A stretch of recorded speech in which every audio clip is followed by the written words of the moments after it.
The auctioneer was still talking when the first animal went wrong. I remember that clearly because his voice never stopped. That fast, rolling chant they do. The one that stops sounding like words after a while and starts sounding like an engine. Numbers stacking on top of numbers. Dollar bid now two, will you give me two? And underneath it, buried under that engine of a voice, a sound that didn't belong. A wet, grinding noise. Coming from pen 4, over on the west side of the holding chutes, where the Kilbrook heifer had been standing calm not 2 minutes before. She'd been a nice animal. Black, baldy, good depth. The kind of heifer that stands quiet in a strange place because nothing in her short life has taught her the world is anything but reliable. I'd looked her over an hour earlier when her owner asked me to, just a courtesy glance, and told him she was sound. I was in the third row of the grandstand, a paper cup of bad coffee going cold in my hand, the cardboard sleeve already soft from the heat that had long since left the coffee. And I watched that heifer put her head down and drive her skull into the steel gate hard enough to split the skin above her eye. A flap of hide came loose and hung down over the socket. She didn't stop. She hit it again, and the whole gate rang like a struck bell. And a couple of people down front turned to look and then turned back to the ring, the way you do at a fair, where a banging gate is the most ordinary sound in the world. And she hit it a third time. And underneath the auctioneer's chant, the wet grinding kept on. And I understood after a second that it was the sound of her teeth, that she was chewing on the steel between blows, grinding her own molars flat against a gate she had already broken herself against. My name is Corwin Nash. I was 49 that August, a large animal veterinarian out of Wasilla. And I'd been coming to the Alaska State Fair in Palmer since before it had asphalt in the parking lots, back when you parked in a hayfield and walked in through the dust. I knew sick cattle. I'd pulled more of them back from the edge than I could count and lost a fair share too. And I knew the whole ugly catalog of what goes wrong inside a 1,000-pound animal. I knew mad cattle, the ones that come off a truck wrong and want to kill you. I did not know what I was looking at when that heifer's eyes went the color of spoiled milk.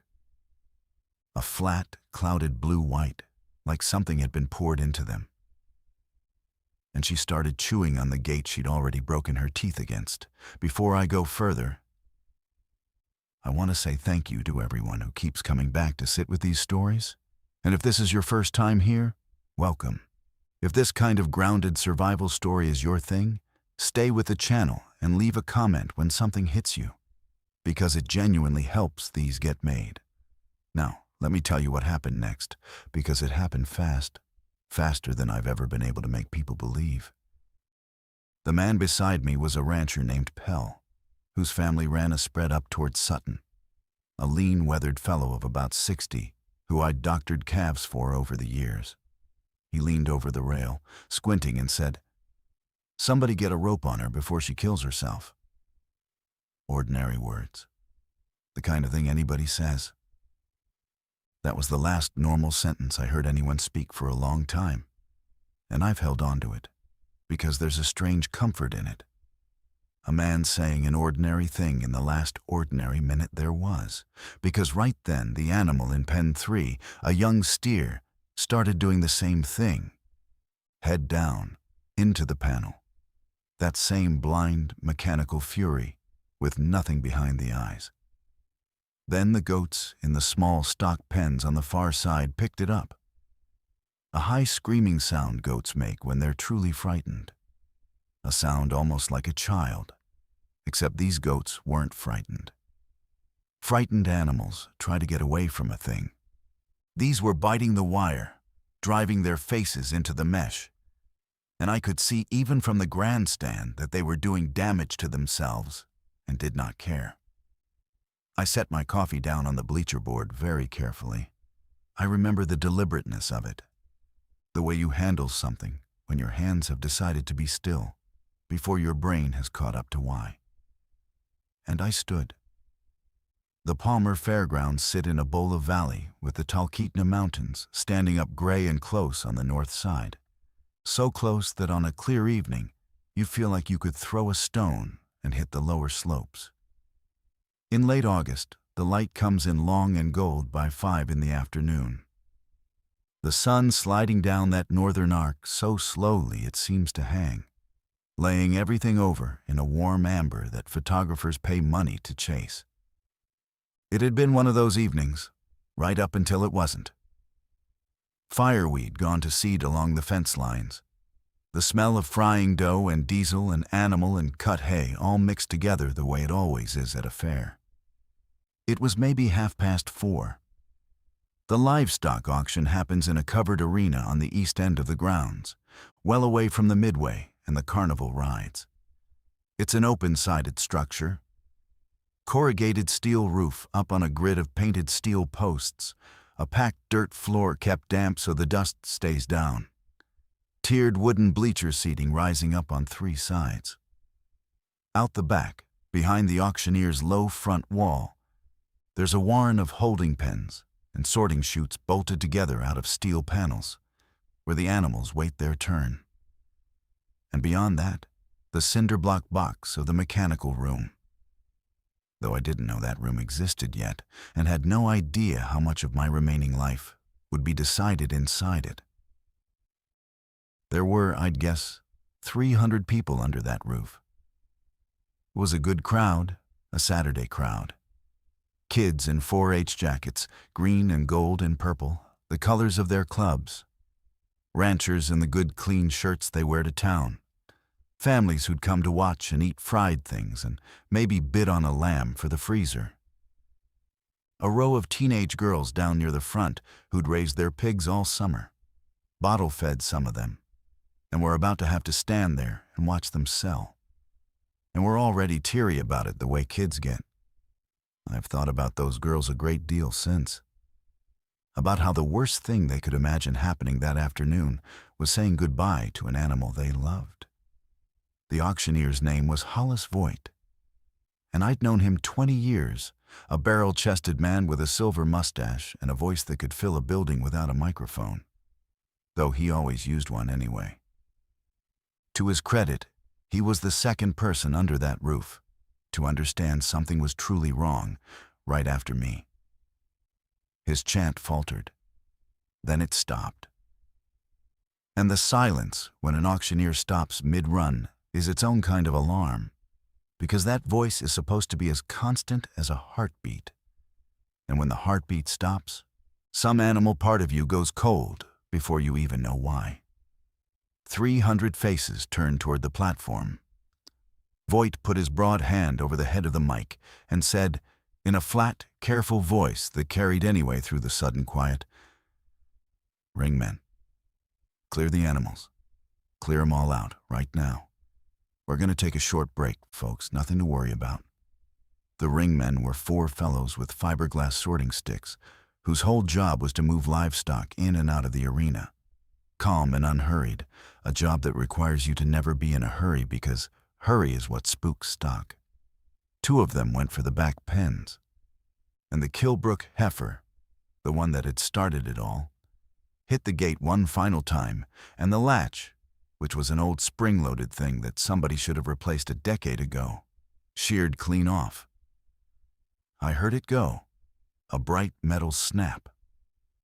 She came into the arena at a dead run with blood sheeting down the side of her face and her broken mouth working. And she did not hesitate, did not do the confused half-circle that even a mean animal does when it hits open space. She went straight as a bullet for the nearest ringman and took him down into the damp dirt. That is when the screaming started up in the bleachers, and it did not stop for a very long time. Now I need to slow down and tell you who I am and how I was built. And I need you to understand the exact shape of that arena, because the geography is not background to this story. The geography is the story. If you don't understand the shape of that building, You won't understand why so many people died in the next 20 minutes, and why a handful of us didn't. I'd stopped ranching myself years back and gone into veterinary practice full-time, mostly herd health for the dairies and the beef operations scattered through the Matsu Valley, pregnancy checks and calving problems, and the endless paperwork of keeping animals legal to move and sell. My wife, Renata, had passed 4 years earlier. Cancer, the slow kind that gives you time to say everything and then takes them anyway. Our daughter, Sable, was up in Fairbanks studying nursing, 350 miles north up the park's highway. And that one plain fact that she was far away that day turned out to matter more than anything else in this story, though I didn't know it yet, and it would be hours before I could stop being afraid for her. So I'd come to the fair alone that year the way I did most years, half for pleasure and half because half the ranchers in the valley would corner me by the coffee stand with questions about a limping cow or a heifer that it wouldn't settle. And I never minded it. It was a good way to keep the practice healthy and to stay a part of a community I'd married into and buried into.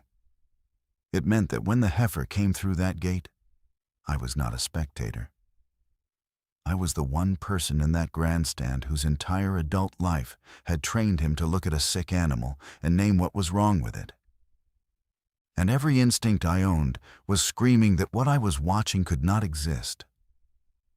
I ran the list the way you do. It takes a fraction of a second when you've done it 10,000 times. Rabies makes an animal aggressive, yes. But rabies takes days to climb. And the animal is dying the whole time it climbs, staggering, drooling ropes of saliva, going down in the hindquarters, failing. These animals were not failing. They were faster than healthy. The steer in pen 3 had thrown itself against its panels so many times that its front legs had gone wrong below the knee, bending in a way legs don't bend. And it was still driving forward on them, still trying. And it did not so much as flinch. Nervous ketosis, grass tetany, lead poisoning, listeria, some toxin in the feed. I ran through all of it in that first second, and none of it fit. Because there is a thing you learn early about pain. That pain is a governor. It's the body's brake pedal. The thing that stops a creature from destroying itself. The reason a horse with a broken leg stands still and trembles instead of running. Whatever was inside these animals had cut the brake line. They would run on ruined legs. They would grind their teeth to the gums. They felt nothing, and they wanted only one thing. And that thing was the warm, moving bodies of everything around them. The ringman the heifer had put down was named Odom. A wiry fellow in his 40s I'd nodded to 100 times without ever learning his first name. The other 3 ringmen were good hands, and they did exactly the right thing. They got a rope over the heifer's head and dallied it around a post and hauled her back off him. And for one clean second, I let myself believe he'd be all right. Because he sat up. He sat up in the dirt and put his hand to his forearm, where she'd caught him through the canvas sleeve. And he looked at the torn cloth and the blood coming through it. And he laughed. This shaky, disbelieving adrenaline laugh. The laugh of a man who's just walked away from a wreck. And he said, "Would you look at that?" I have replayed that too, more times than I can count.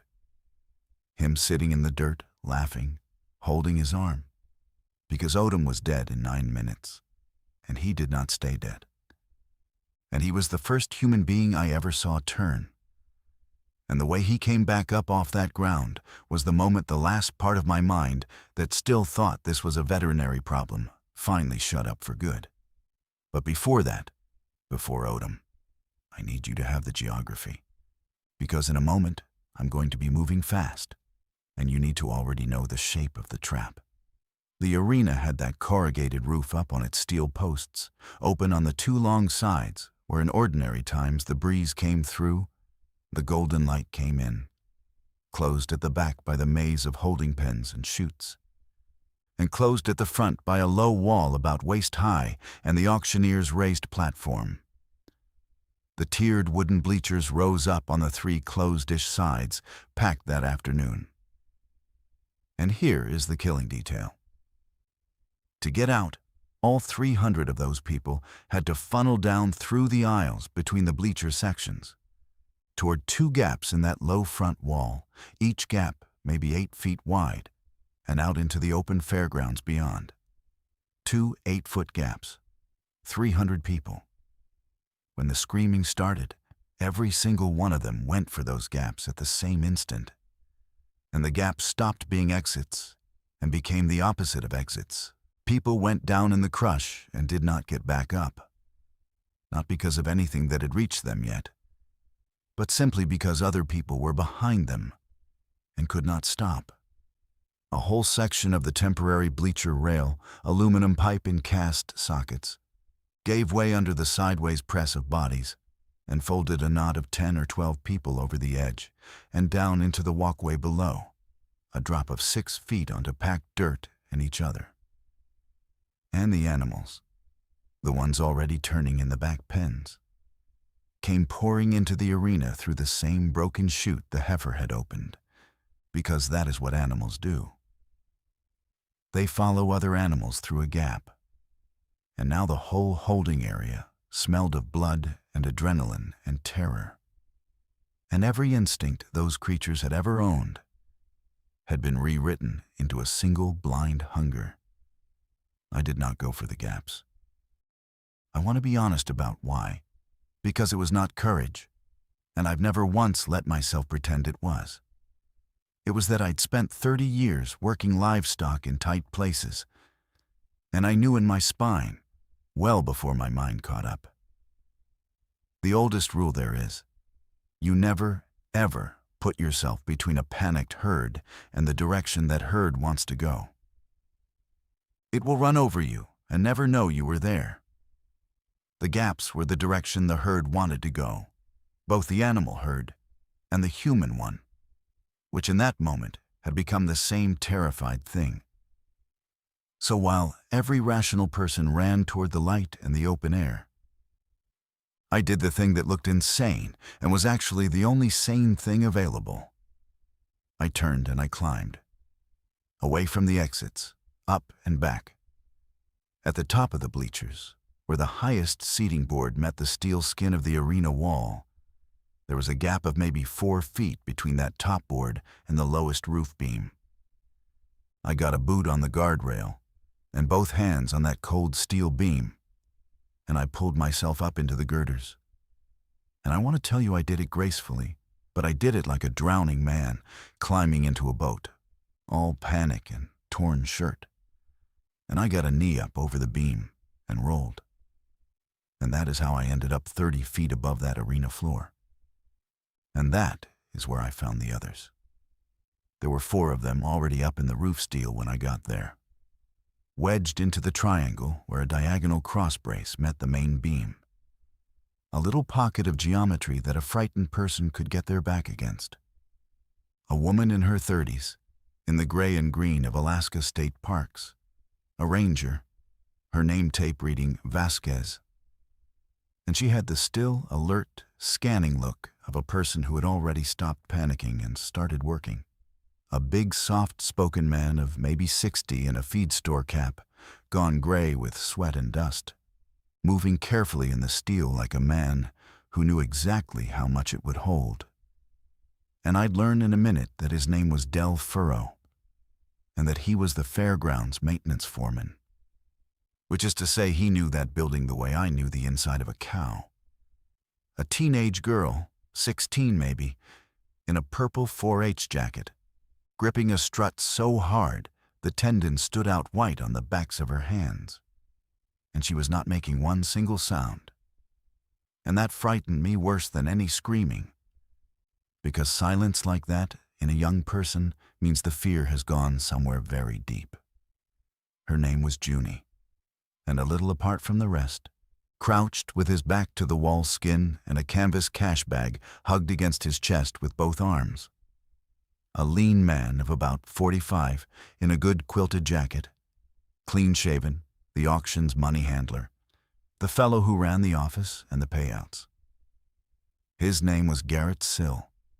5 of us, up in the steel, looking down at what the arena floor had become in the space of maybe 4 minutes. I'm not going to describe that floor in detail, and not only because there are things you're not meant to say plainly on a channel like this one. I'm not going to describe it because I have spent a great deal of the years since working very hard not to see it. And I would rather not build it back up out of words for you or for me. I'll give you the shape of it, and nothing more. The 2 gaps had jammed solid with people who couldn't move.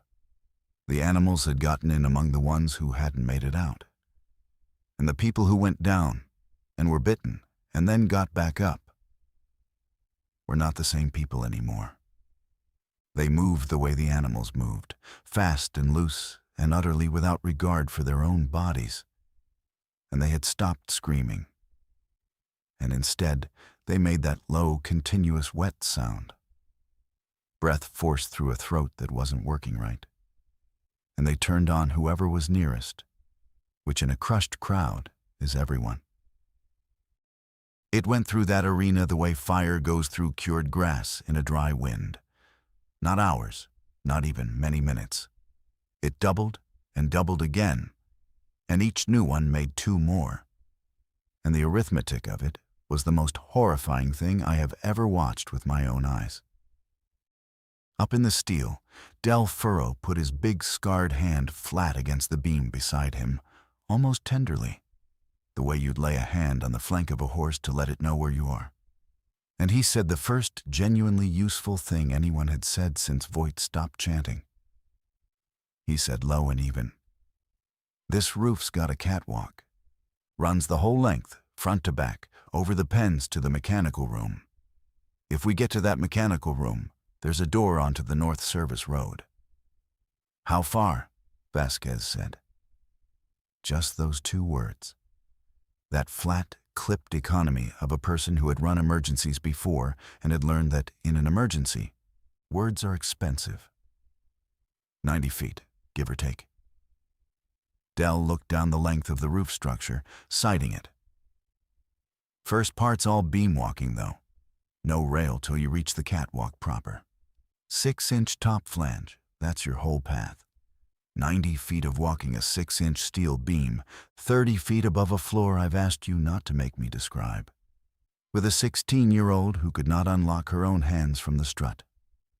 And a grown man clutching a bag of auction cash against his chest, like it was the last warm thing in the world. "I can't," Junie said. First words out of her, and her voice came out cracked and small. "I can't do that. I'll fall. I can't do it." And Del Furrow, "And I will love the memory of this man until the day I die," did not say you have to, or there's no time, or any of the useless things a smaller man says to a frightened kid. He turned his whole body toward her, slow and unhurried, the way you turn toward a nervous animal so it can see you're not a threat, and he said, "You raised something this summer, that right?" She stared at him like he'd asked her the color of the sky during a house fire. "I can see it on your jacket. Purple's Market Club. You raised a market animal. What was it?" "A steer," she whispered. "His name's Bandit." "Bandit." Del nodded like this was the most reasonable and important information in the world. "All right. You ever have to walk Bandit somewhere he flat didn't want to go? Load him in a trailer first time when he's dug in and rolling his eyes at you?" A tiny nod. "How'd you do it? You didn't drag him, 'cause you can't drag a steer. He weighs 6 of you. So how?" Her mouth worked. You keep walking. You don't look back at him. You just keep your feet moving, and he comes." "That's exactly right. That's all this is." Del's voice never once rose or rushed. "You keep your feet moving, and you don't look at where he could go. You look at where you're going. You don't look down at that floor. You don't look at what's down there.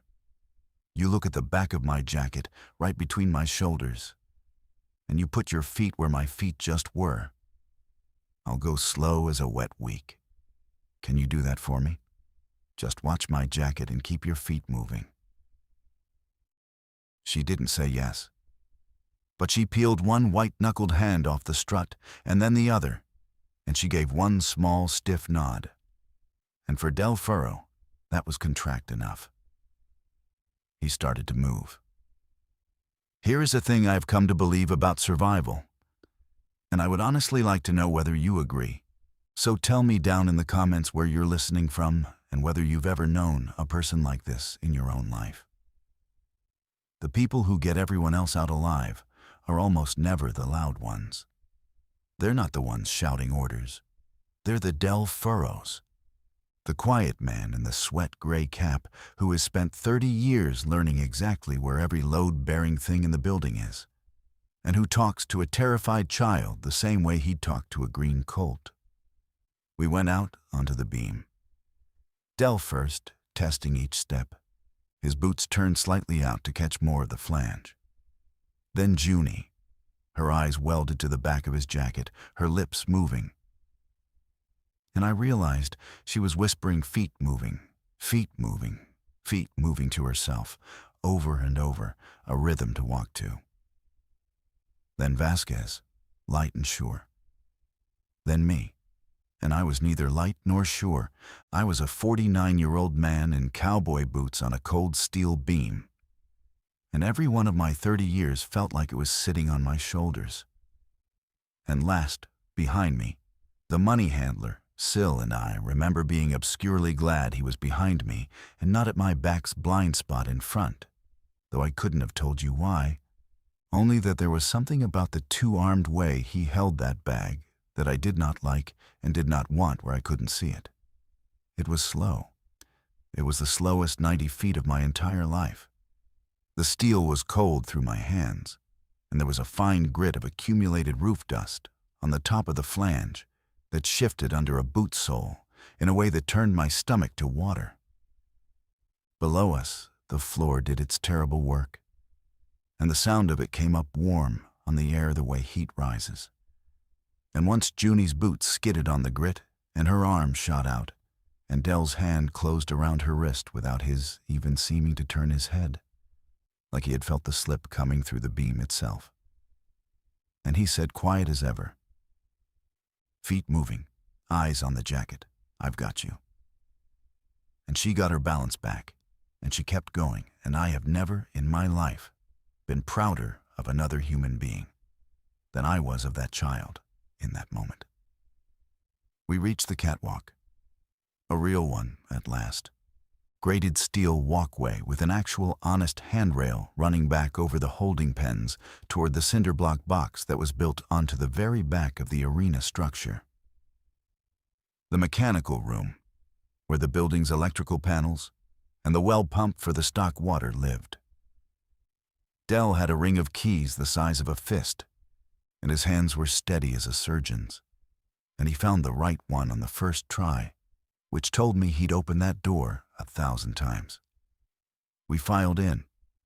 He shut it behind us and threw the deadbolt. And the sound of that bolt sliding home was the best sound I had heard in my life. For the first time in what I later worked out was about 20 minutes, all 5 of us were on the far side of a locked steel door from that arena, and we simply stood in the dim and breathed like animals that had run themselves out. The mechanical room was maybe 12 feet by 16. Cinder block on all 4 sides, painted a hospital green gone gray. No windows anywhere. A bare incandescent bulb in a wire cage that Del reached up and switched on, running off the building's main power. Along one wall, a row of gray steel electrical panels, breakers behind hinged doors. Against another, the well pump assembly, the motor and the big blue pressure tank, and a snake of pipe with valves along it. Metal shelving held the miscellaneous debris of decades of a maintenance man's life. Coils of wire, a case of motor oil, paint cans furred with dust, a box of rag ends, hose fittings, and a coffee can. One door in, the steel one we'd come through. One door out on the far wall, another steel exterior door with a horizontal push bar across it. And that door, Dell told us, opened onto the North Service Road, where the fair kept its water trucks and its portable generators and its heavy equipment. "So we go," Vasquez said, already at the exterior door. "We go right now, while they're still busy in there. We look first." Dell said it mild, but it stopped her cold. There was a small wire glass window set in the exterior door, reinforced glass with chicken wire cast through it, painted over on the outside like the rest of the door, but scratched clear in one small spot at eye height. The way a spot on a painted window always ends up scratched clear by years of people wanting to see out. Dell put his eye to that clear spot and looked. And he looked for a long time, longer than a man looks when everything's fine. And when he stepped back, his broad face had changed. "Service road's full of them," he said. "This isn't just the arena. Whole grounds are coming apart. There's folks running up from the Midway direction, and there's more of those things behind them. And there's some already loose on the road between us and the equipment yard. We open that door right now. We're just adding ourselves to it." Vasquez went and put her own eye to the scratched spot. When she turned back around, she was doing the arithmetic behind her eyes. The same brutal arithmetic I was doing. The math of 5 living people in a windowless cinder-block room with exactly 2 doors and a threat on the far side of both of them. "Then we wait," she said, and her voice had gone flat and decided. "This room's solid. Block walls, steel doors. We wait, and we watch that window. And we go the second there's a real gap, not before." Nobody argued, because she was right, and because the only alternative on the table was the arena. And so, in that little green room, we made the decision that turned out to be by far the most dangerous one any of us made that whole evening. Though not one of the 5 of us understood that yet. We decided to stay. Let me tell you what we had, because taking inventory is survival. And I did it in that room the same careful way I'd count supplies and count doses before a hard calving season. When you can't run to town for what you forgot. Water, technically, because the well pump sat right there humming. But no way to know yet if the well itself was still drawing clean, and no cup to drink from but a cupped hand, light, for as long as the building's power held, which I did not let myself assume would be long. Between the 5 of us, physically, we had my truck keys, my folding stockman's knife, and a phone at 40% that had no signal in that block box. Vasquez had a radio, a real one. A State Parks handheld VHF, rubber-armored, the kind built to work in country where nothing else does. And that radio was about to become the single most important object in my life.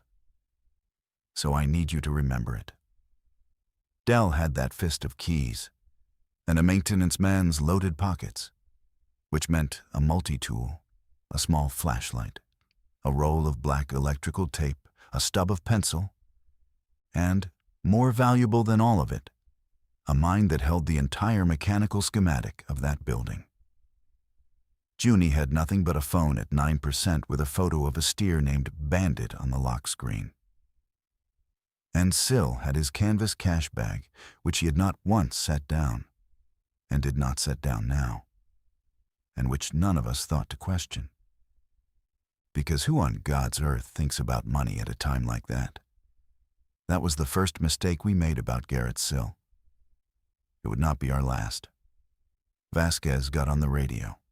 State Parks VHF runs off a network of repeaters spread across the region, mountaintop and tower, and she knew the frequencies cold, and she started working through them, keying up and calling out in that clipped, even voice. Any station, any station. This is Ranger Vasquez, Palmer Fairgrounds. We have a mass casualty event and something I can't explain.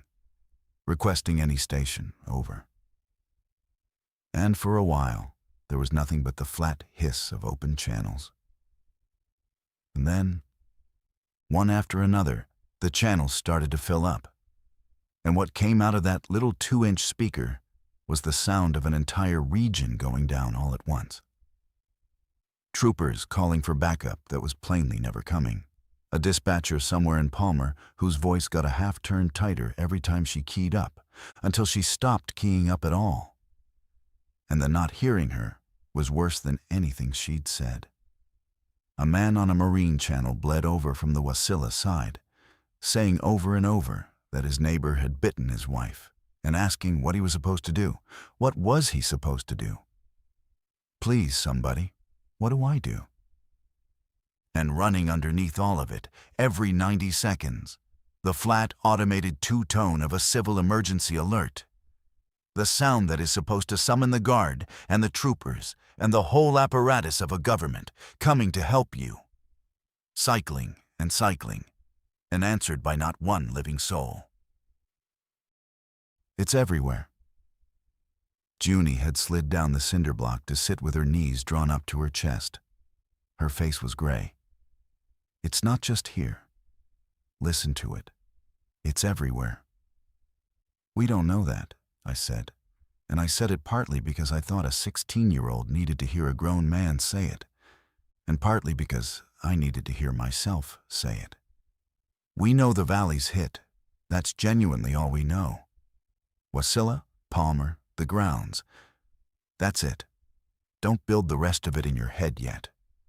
Vasquez kept working the radio in short, careful bursts to spare the battery.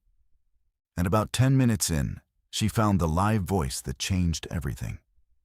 A trooper sergeant named Kessler, calling from the armory in Palmer, maybe 3 miles from where the 5 of us sat. And he had people with him.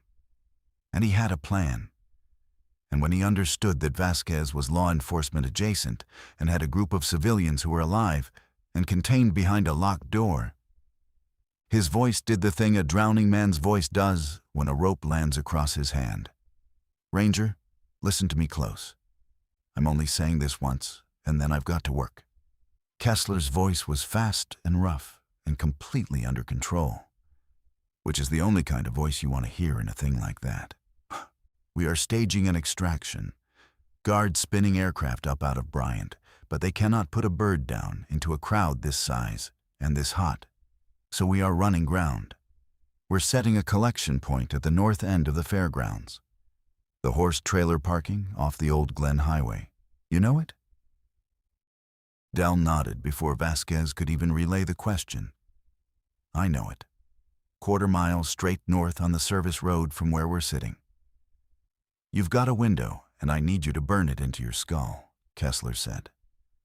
We push a plow truck through that service road to clear it at 1800 hours. We hold the north lot for exactly 15 minutes. 1800 to 1815. Not 1 minute more. And I want you to understand why I'm telling you not 1 minute more. After 1815, we button it up, and we are gone. Because I cannot hold that ground. And I will not lose the people I've got left, trying to hold it for stragglers. That is the deal, and it's the only deal there is. You copy the window? 1800 to 1815, Vasquez said. 15-minute hold, copy. 15 minutes. You be on this radio, and you be moving the second I call the push. Kessler out. Vasquez set the handheld down on Dell's workbench, and she set it down very gently, the way you'd set down the last egg in the world. And she looked around at the 4 of us, and she said, It's 4:42. Kessler pushes at 6. That's about 80 minutes. We can do 80 minutes. This is a good room. We can absolutely do 80 minutes. 80 minutes in a windowless cinder block room, with an entire valley dying on a 2-inch speaker, and a 15-minute window at the far end of it that was our one and only way out of it alive. I need you to hold that clock in your mind the way I held it in mine. Because from this point on, that clock is the whole story. Everything left runs against it. We settled in to wait. And waiting, it turns out, is exactly when a room full of strangers shows you precisely who each of them is. That first hour was, and it's a strange thing to say, almost bearable. There's a real and specific relief in having a plan. We had a time. We had a place. We had a man named Kessler on the far end of the radio who plainly knew his business. Dell rigged the exterior door as an alarm, wedging a scrap of shim under it and running a loop of that spare wire from the push bar to a stack of empty paint cans, so that if anything leaned on the door hard from outside, the cans would come down and we'd hear it in the dark. He showed me a trick with the well pump, how to crack a little bleed valve on the pressure tank and cup clean water out of it without back-contaminating the whole line. And Junie drank 3 cupped handfuls off my palms and off Dell's and stopped shaking quite so badly. Vasquez ran the radio in careful 30-second bursts, checking in with Kessler on the quarter hour. And every time his rough voice came back with a "Still holding, Ranger, still on schedule." It was like a broad, warm hand set flat on the middle of your back. Sill sat in his corner with his bag, saying nothing, watching. I tried, one time, to be decent to the man, because that is how I was raised, and because a shared corner in a bad hour makes strangers into something. I said, "You're the office side, right? Garrett? I'm Corwin Nash. I do herd health for about half the outfits that run stock through this sale."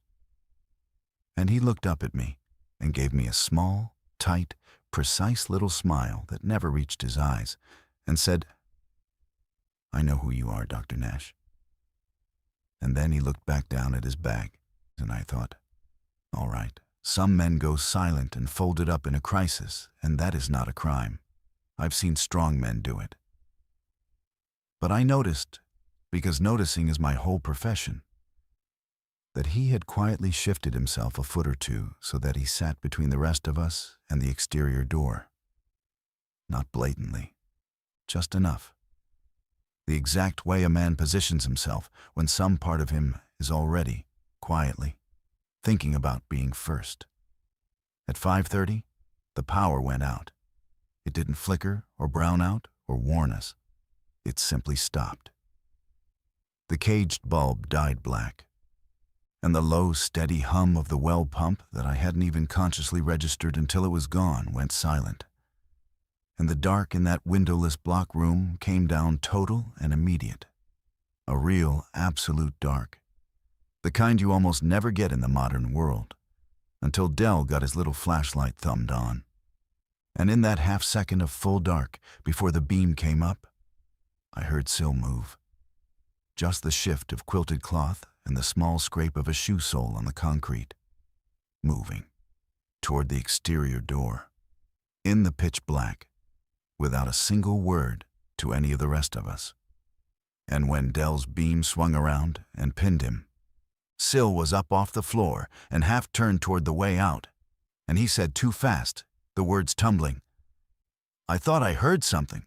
I thought I heard something at the door. I was going to check." And Dell said easily, "That's just the grid, Garrett. Town power's gone down is all. Sit tight."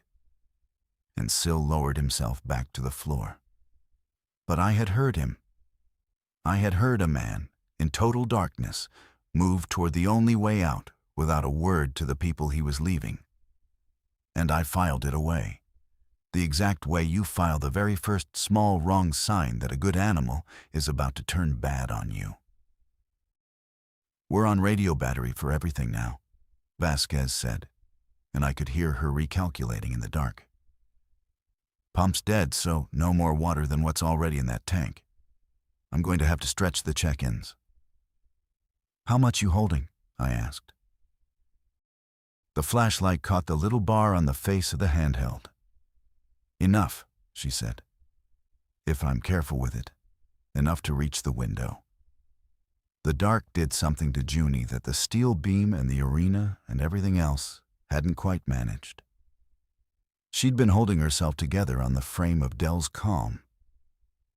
But the total dark took the floor right out from under her, and she started to cry. Not loud, quiet, hitching, the specific way a kid cries when they've somewhere decided that crying loud is a thing they're no longer allowed to do. And into that quiet crying, she said, "My mom was in the bleachers. She was down front close to the ring. When it started, she went for the gap, the right side gap. And there was nothing on this earth to say to that, because every one of us had seen what the gaps had become in the first minute.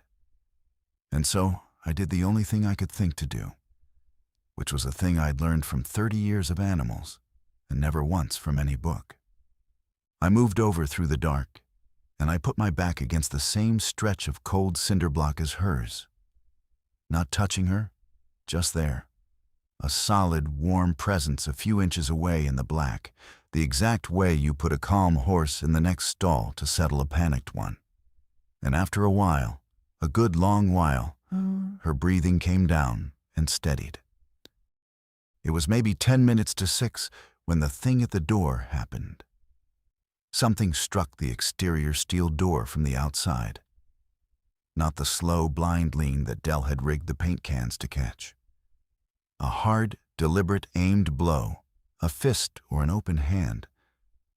And then right behind it, a voice. A human voice. A man's, muffled through the steel and the layers of old paint, but unmistakably a man's. And it was saying words. "Hey, hey, is somebody in there? I saw a light. I saw a light in there before it went out. Please, please. I've got my daughter. I've got my little girl out here. Please open the door." And every single one of us went still as stone. Because here is the terrible arithmetic the world had already spent 90 minutes teaching us, whether we wanted the lesson or not. A voice at the door might be exactly what it said it was. A father and a 5-year-old girl. And every decent thing in you screams to throw the bolt and haul them in out of the dark. Or it might be a man who'd already been bitten and hadn't turned yet and didn't know he was carrying it in with him. Or it might be a man being chased who would bring the entire pack down on the light gap. And the noise the instant we cracked the seal. Dell went to the scratched spot in the wire glass and put his beam through it and looked. And his voice came back low and awful. "I can't see him. He's tight against the wall to the left of the door, out of my line. But I can see the road behind him, and there's movement out there, a bunch of them, maybe 40 feet off, and they have not clocked him yet. He's staying quiet enough that they haven't turned. If we open that door," Vasquez said, and her voice had gone very flat and very controlled. "The light and the noise turn them, and they come into an open door." He said there's a kid. Junie was up off the floor. "Corwin, he said there's a kid out there. She's 5. The man struck the door again, and his voice climbed. "Please. She's 5 years old. She's 5. I can hear you talking in there. I can hear you. Please, please, God, please open the door. I'm begging you." And nobody moved to the door. That is the part I have never once been able to make clean in my own mind. Not in all the years since, nobody moved to the door. Not Dell, not me, not Vasquez. And not, it goes without saying, Garrett Sill. And the man kept calling. And then something in his voice changed. It went from pleading straight into a high animal register. And we heard his boots start to hammer on the gravel of the service road as he ran. And then we heard the pack notice him. That low, collective, wet breath all rising at the same instant, like a single organism waking. And then, after a few seconds that I will not describe, we did not hear the man anymore. Junie slid back down the block wall, and put her face down into her folded arms and did not make a sound. I have asked myself 1,000 times whether that was the right call. I genuinely do not know. And I would truly like to hear what you would have done, because I have never once managed to settle it in 30 years of turning it over. A locked door, 40 feet of open ground between you and a pack, and a voice on the other side of the steel telling you there's a child. Do you throw the bolt or don't you? Tell me honestly, down in the comments. I've stopped pretending there's a clean answer, and I've stopped trusting anyone who tells me there is. What I do know for certain is that it broke something loose inside that room. Vasquez had made the coldest, and by every measure of arithmetic, the most correct call available. And being correct cost her nothing on the outside. But I watched it cost her plenty underneath, watched her jaw set and her eyes go somewhere far off. Junie wouldn't look at any of us for a long while. Dell got very quiet and very still, a big man made small. And Sill said, she was right. It's just math. 4 for 2. She was completely right. He said it too easily. He said it into the silence like a man setting down a weight he was glad to be rid of. And he said it while looking, not at any of us, but at the exterior door. And in that moment, I understood something about Garrett Sill that I have never been able to unknow. He was a man who found other people's hardest choices deeply, restfully comfortable, precisely when those choices happened to line up with what he'd already wanted. He had wanted that door to stay shut, not to protect the 4 of us, to protect the 15-minute window that was going to get him out. He'd have let anyone at all die on the far side of that steel for that window.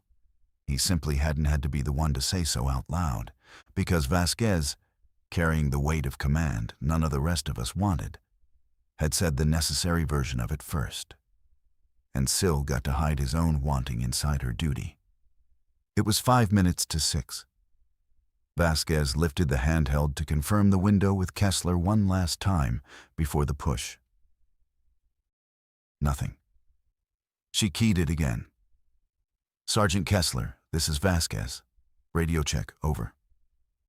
Static. The channel was open, the squelch was breaking clean. There was carrier out there in the world, but there was no Kessler in it. She checked the battery bar with her thumbnail. Still showing charge. She switched to the backup frequency he'd given her at the start and tried it there.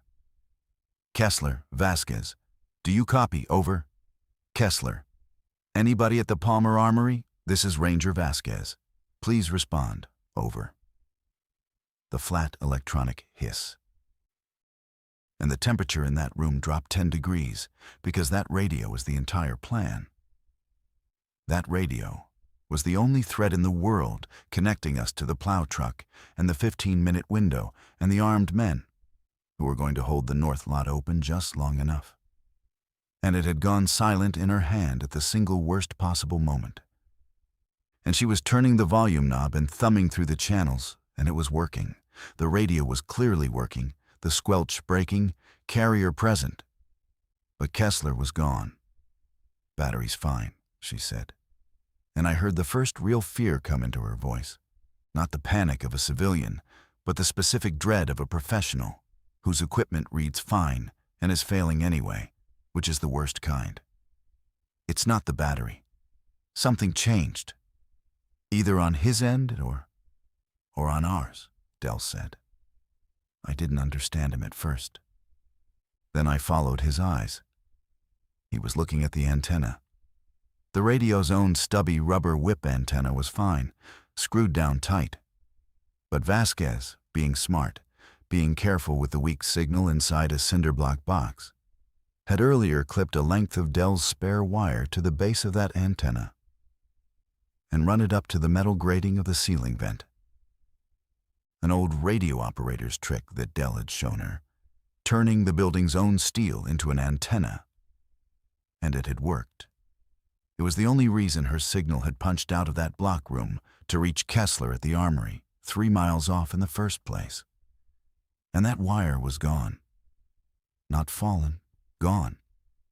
The little alligator clip that should have been biting the antenna base hung empty and open, and the wire that had run up to the vent grate lay coiled on the concrete floor. And it had not come down on its own, because Del Furrow's clips did not come down on their own. Del was not a man whose clips came loose. All 5 of us looked at that coil of wire on the floor. And then, slowly, 4 of us looked up from the wire to the person sitting nearest to it. Sill sat maybe 6 inches from the coiled wire. And on the concrete beside his boot, half tucked under the canvas cash bag that he had never once in 90 minutes set down, was the empty alligator clip and a foot of copper wire torn loose at the crimp from the ceiling grate. "Garrett," I said, very quietly, the exact voice I'd use on an animal that's bunched to bolt. "What did you do to the antenna?" For 1 full second, I watched him decide whether to lie. I could see the machinery of it move behind his face, the same cold machinery that had shifted him a foot toward the door and moved him through the dark and rested him so comfortably against Vasquez's 4 for 2. And then some part of it simply gave up the effort. And he told us, in a reasonable, almost apologetic tone, the way a man explains a bookkeeping error he's a little embarrassed about. "They said 15 minutes, Sill said. 15 minutes, and it holds for 5 people. You all heard Kessler.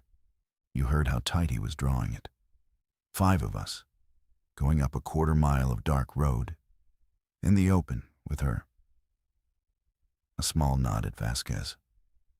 Still calling on the radio, and the noise of 5 sets of feet, and Del's flashlight, and the girl's likely to freeze up again like she did on the beam. 5 people don't make that road. But 1 man, 1 quiet man, no light, no radio chatter, moving right now while they're still fed and slow off it.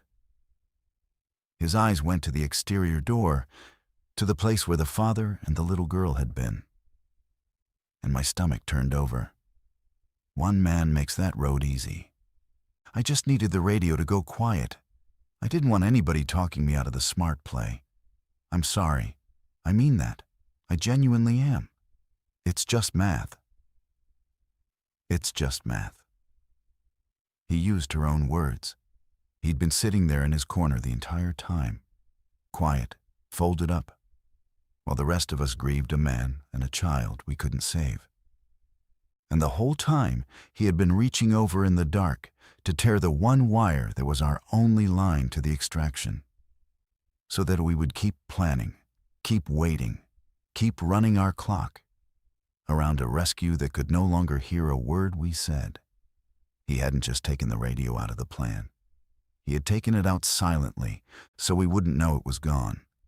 So we'd stay put and stay busy and stay occupied, right up until he could slip out that exterior door alone and leave the 4 of us waiting in a green room for a truck that had already given up on us and driven away.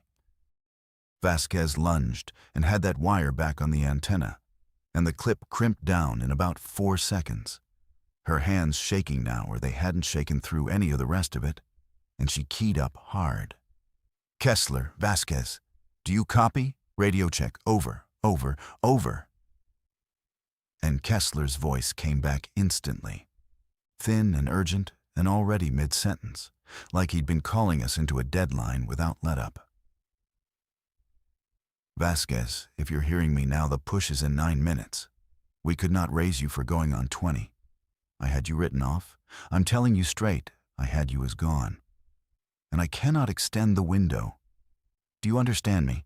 I cannot and I will not extend it. 9 minutes, 1800. And we are already loading vehicles.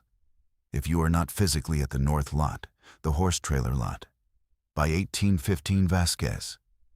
Do you copy this?" "Copy," she breathed. "Copy all. We're coming. We're moving right now." She looked at the clock on the face of the radio. 9 minutes. A 1/4 mile of dark service road. Through a pack that Garrett Sill had sat and watched, pulled down a father not 40 feet from our door. 9 minutes to cover it on foot or find another way. and we had just burned an unknown number of Kessler's calls. Burned them into empty air, into a wire that Sill had quietly torn from the ceiling, so that he alone could walk out and leave the rest of us behind him. Junie was on her feet. So was Dell. And Sill was on his feet too, and he had the canvas bag up against his chest again. And I watched his eyes cut to the exterior door. And in that instant, I understood the whole shape of his plan with a clarity that made me sick. His plan had never once included the four of us. The plan had been to slip out that door alone in some moment of confusion. And the dead radio was only ever there to keep us from noticing he was gone until far too late to follow.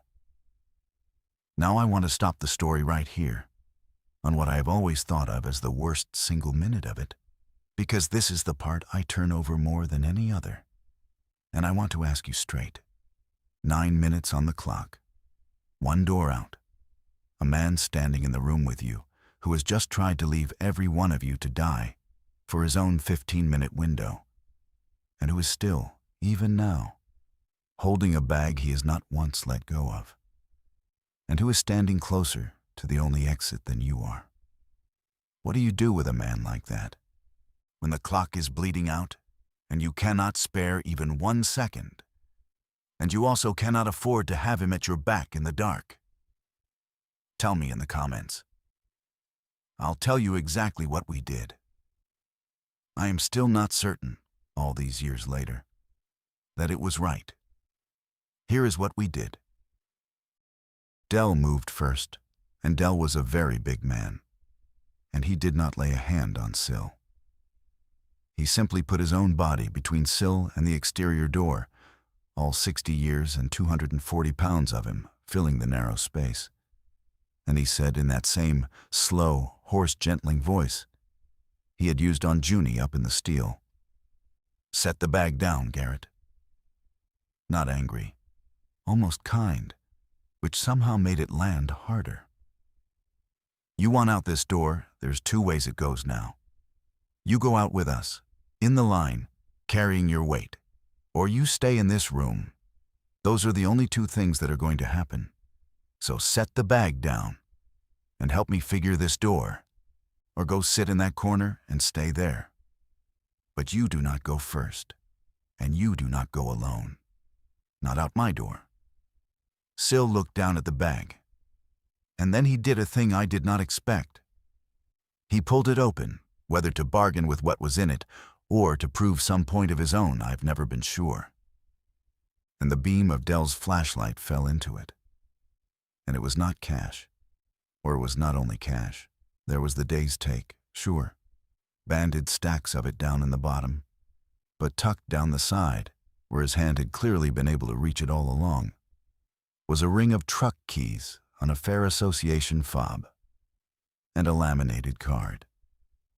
And when Vasquez pulled the card halfway out, I saw it was a printed map of the fairgrounds service roads and equipment yards. And I understood the bag at last, all the way down. Garrett Sill had spent that entire hour in his corner, not folded up in fear, the way I'd charitably told myself. He had been planning his own quiet exit, down to the specific vehicle he would take and the specific back road he would take it on. Because a man who runs the office side of a fair knows precisely where the fair parks its trucks and precisely which service roads the troopers wouldn't be watching.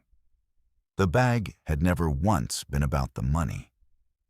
It was his go bag.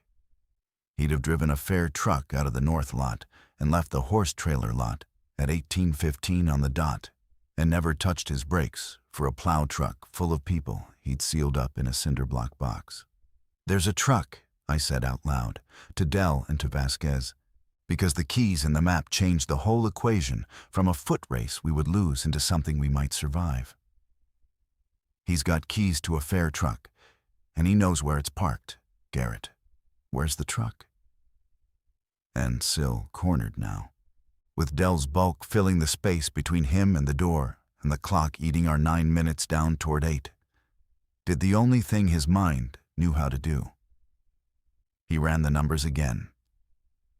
And this time, for the first time all evening. They came out differently, because for the first time all evening, he was not the man holding the best odds in the room. Alone, he'd had a plan and a truck, and a map and a head start. But Dell stood between him and the door. Vasquez had the live radio and a direct line to armed men at the north lot who were expecting her. I was a large man too, and I had stopped being polite. And Junie was watching him with the absolutely merciless clarity that only a 16-year-old can turn on an adult who has revealed himself. Garrett Sill understood.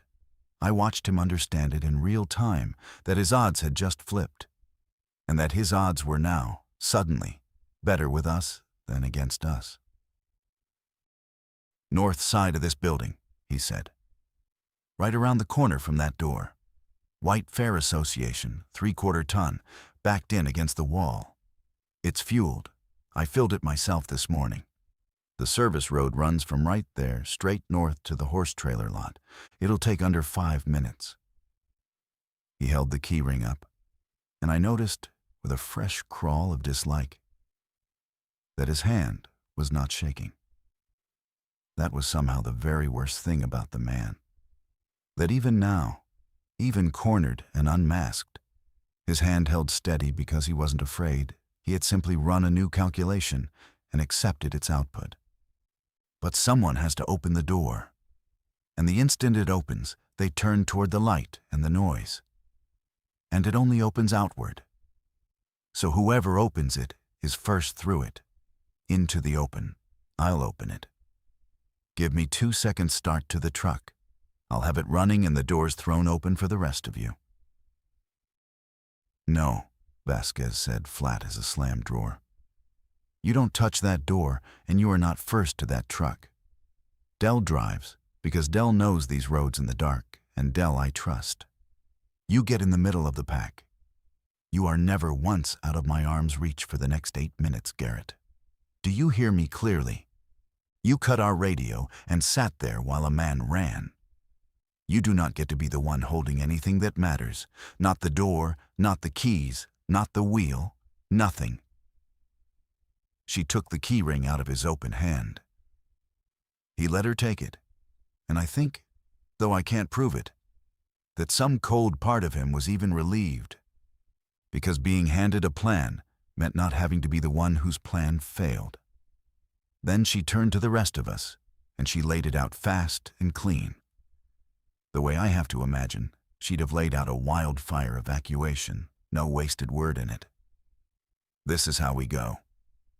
Dell opens the door because Dell rigged it, and Dell knows exactly how it swings and how far. First body out is me, because I've got the radio, and I go straight and hard for the truck. And Dell's right on my heels with the keys because he's driving. Junie, you're on Dell's belt, both hands locked in. Same as the beam, you do not let go for anything. If you fall onto Dell. Doc, you're right on Junie. Hand on her back, you're her wall. Garrett, you're between Doc and me where I can see you the whole way. And I will tell you this once so there's no confusion later. If you break for that truck ahead of the girl, I will let you go. And I will lock the doors, and you can take your chances on that road on your own 2 feet. Am I understood? She swept us all with a look. It's a 1/4 mile. There is a plow truck and a squad of soldiers at the end of it. We run flat out. We do not stop for anything. We do not stop even if someone goes down. That's the deal. And I need everyone to agree to it right now, while it's still easy to agree to. We agreed. God forgive us, all 4 of us agreed, even Junie, even knowing exactly what a promise like that might come to mean on that road. Dell set his broad hand on the horizontal push bar and looked back at us once to check we were stacked up behind him. Vasquez keyed the radio one final time. Kessler, Vasquez, we are coming out the north side of the Arena Mechanical Building. On foot to a vehicle, we will be in a White Fair Association pickup. Do not fire on the white pickup. I say again, do not fire on the white pickup, We are the white pickup. 4 minutes out. Over. Copy the white pickup. Do not engage. Kessler came back. Push is rolling now. Plows clearing your road. You've got till 1815, and I mean it to the second. Move. And Dell hit the bar. The door swung out into the deep blue dark of an Alaska August evening.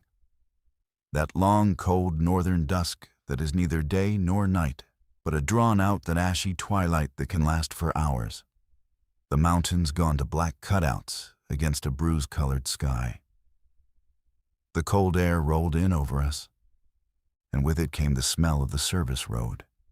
Diesel and gravel, and something underneath it I won't name.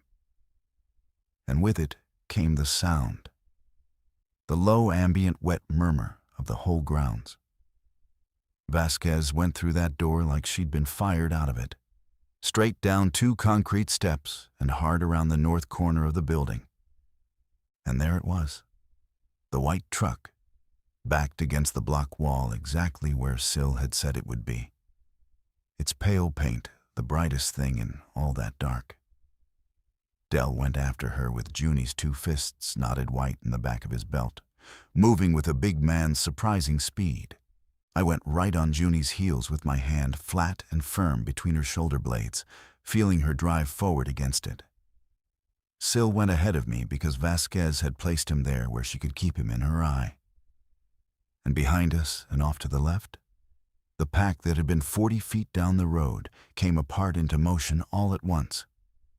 That terrible, fast silence of them. No cry, no warning. Just the sudden collective surge of bodies that no longer knew what pain was.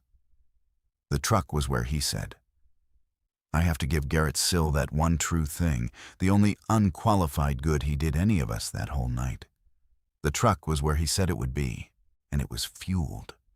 Vasquez already had the driver's door hauled open and was flinging herself across the bench to the far side to clear it for Dell. Dell folded his bulk in behind the wheel with the key already going into the column. Junie tumbled up over his lap into the middle of the bench. I got a hand on the top of the door frame and turned back to grab Sill by the arm and put him in ahead of me, exactly the way we'd all agreed not 2 minutes before. And Sill was not behind me. In the dark, in the 10 seconds of chaos and motion, Garrett Sill had peeled off from the line. He had gone not for the truck at all, but back along the block wall toward a second vehicle I hadn't even registered was there. A Fair Association ATV sitting under a tarp beside the row of silent generators. Because, of course, a man like Sill had a backup to his backup. Of course, the laminated map in his bag had shown him 2 ways off that road. And he had run his arithmetic one final time in the dark and concluded that a single man on an ATV down a maintenance path he knew and the rest of us didn't had better odds than 5 people in a truck on a road the soldiers had their weapons pointed at. And he had the tarp half torn off the machine when the pack reached him. I'm not going to describe it.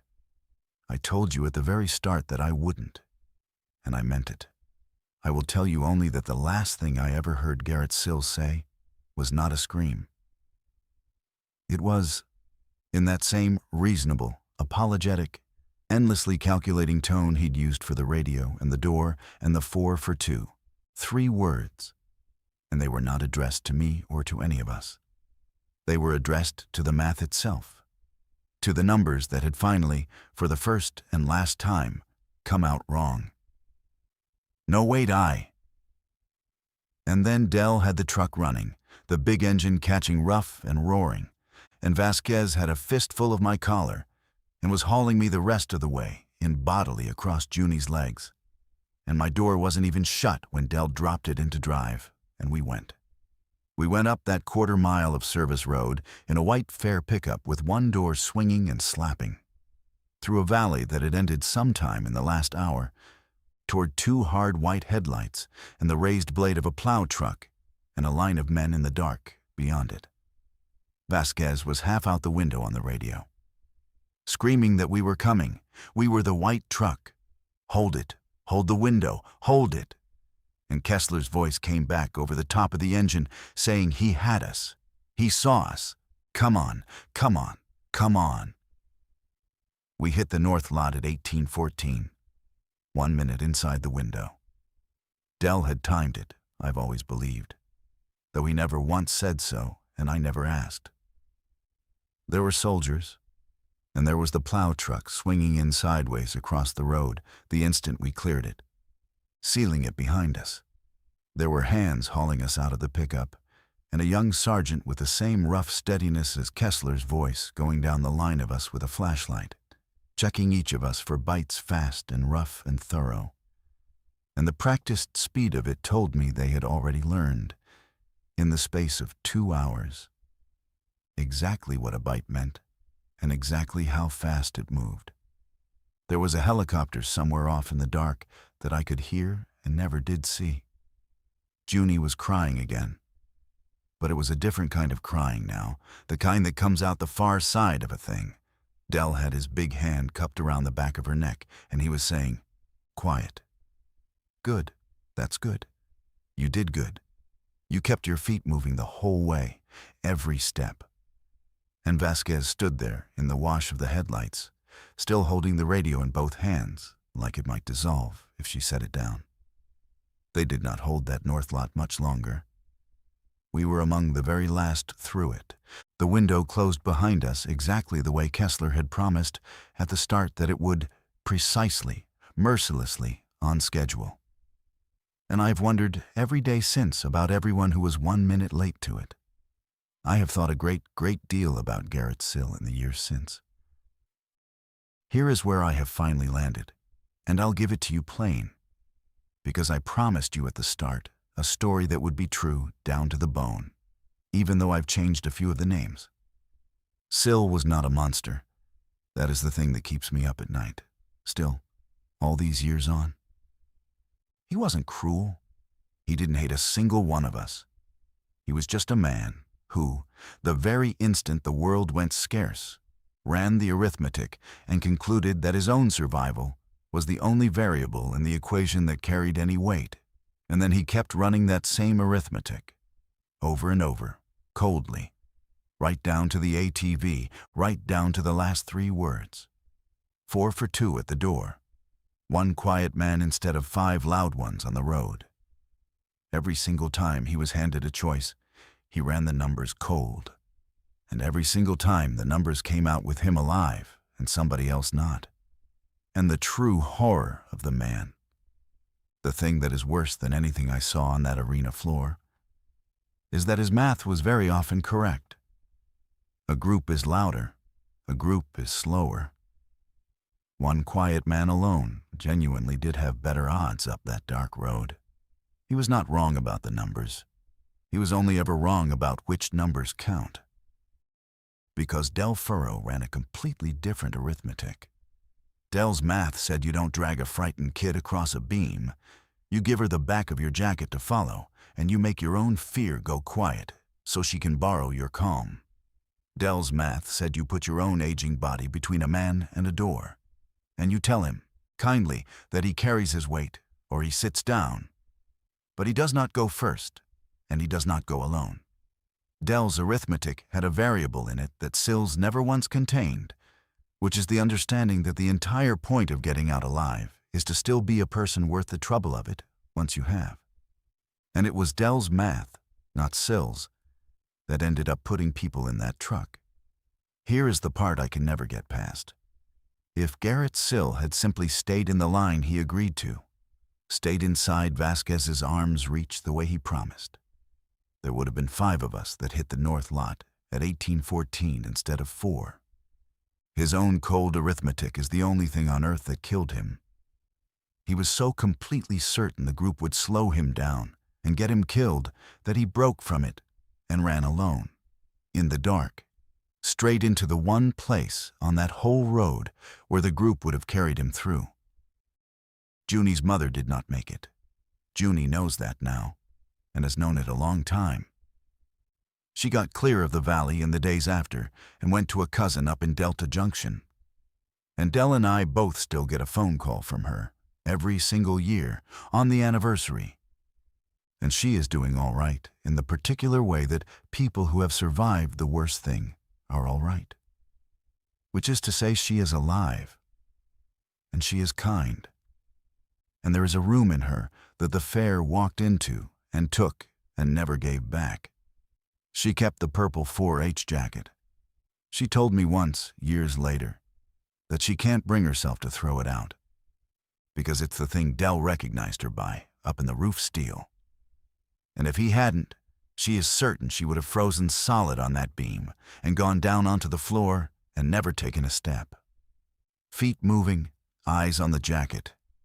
She still says it, she told me, quietly to herself, when things get bad in ordinary life. A job interview, a hospital hallway, a hard phone call. Feet moving, eyes on the jacket. Del Furrow retired 2 years after, and he and I still have coffee at a place in Palmer when I'm passing through. And we don't talk about it much, because we don't have to. Vasquez went back to work. Of course she did. She is exactly the kind that goes back to work.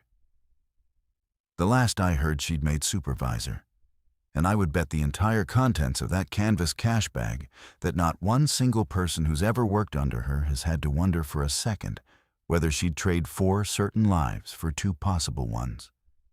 Because that call lives inside her the same way it lives inside me. And people who carry a call like that carry it carefully. And it makes them better at the job, not worse. My daughter, Sable, was fine, up in Fairbanks. The thing came late to the interior and hit it softer. And by the time it reached that far north, the world had learned just enough to keep it small and contained. I drove up the moment the roads opened and the checkpoints let me through. 350 miles with my hands white on the wheel the whole way. And I don't believe I've ever held another human being as hard as I held my daughter in the doorway of that dormitory. She's a registered nurse now, in a real hospital, saving people for a living. And she has never once asked me for the details of that afternoon at the fair, which is its own kind of mercy, and which I understand a great deal better now that I've finally set the whole thing down for you. I'll leave you with the one thing I have never been able to put down, the thing that made me want to tell it at all. We spend our whole lives, most of us, quietly believing that when it truly comes down to it, when the lights go out and the door's the only way and the clock's running down, we'll be Adele. And maybe some of us will be. But there is a Garrett Sill, sitting quiet in the corner of a great many decent people, running the numbers, patient, waiting only to see how scarce it gets before the math tips over. The outbreak didn't create that man. The outbreak only turned the lights out long enough and made the room dark enough for him to reach over and tear loose the wire. What I have finally decided, for whatever one man's decision is worth to you, is that the measure of a person was never whether that cold, quiet voice exists somewhere inside them. It exists in nearly everyone. The measure is whether, when the door swings open and the clock reads 9 minutes, and every cold number in your head is screaming at you to run alone, and run now. You reach back for the girl's shoulder instead. Garrett Sill heard something at the door in the dark, and he moved toward the way out, without a single word to the people beside him. Del Furrow heard that same dark, and he moved toward us. That is the whole difference between them. I've come to believe it was always the whole difference between any of us. If this one stayed with you, sit with that question for a minute before you go. And tell me down in the comments where you're listening from and what you honestly think you'd have done at that door. Because I have never once gotten it settled in my own mind. And I've come around to thinking, maybe I'm not supposed to. And if these grounded survival stories are your kind of thing, you already know where to be. Stay warm out there, and keep your feet moving.